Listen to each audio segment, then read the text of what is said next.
In 1802 by William Wordsworth. It was composed by William Wordsworth and it was written in 1802 and London 1802, published in 1807 in poems in two volumes. It is a Petrarchan or Italian sonnet. It has 14 lines and its rhyme scheme is ABBA, and meter is iambic pentameter.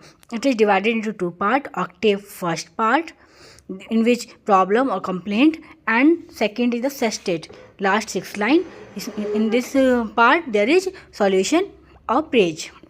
Its theme: decline of moral values and virtue in English society, need for moral and spiritual revival, admiration of John Milton as a moral and poetic ideal, loss of patriotism, manners and faith.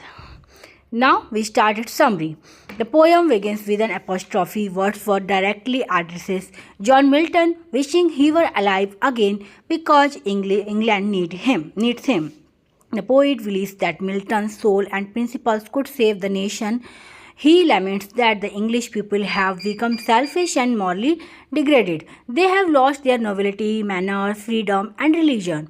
Materialism and greed have replaced spiritual and moral values. Society has become corrupt and lifeless. In the sestet, Wordsworth praises Milton's purity, humility, and moral strength.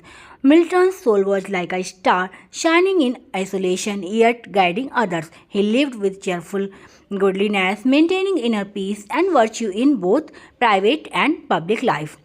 Wordsworth sees Milton as a moral guide and savior whose return could restore England's lost virtues. Its tone is urgent, pleading, reverential, and mournful, and its mood reflective and serious. And this poem has a literary devices apostrophe, in which in this poem direct address to Milton, thou shouldest be living at this hour. Then other literary device allusion reference to John Milton, the great 17th century poet. And the next is metaphor.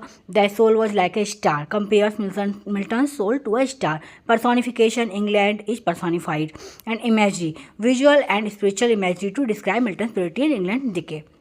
And the poem conveys that a nation's greatness lies not in wealth or power, but in moral integrity, virtue, and spirituality. Wordsworth urged people to revive Milton's ideals, faith, humility, and righteousness to rebuild England's moral foundation. And his famous lines are: Milton, thou shouldest be living at this hour. England hath need of thee. Thy soul was like a star and dwelt apart. Thanks for watching.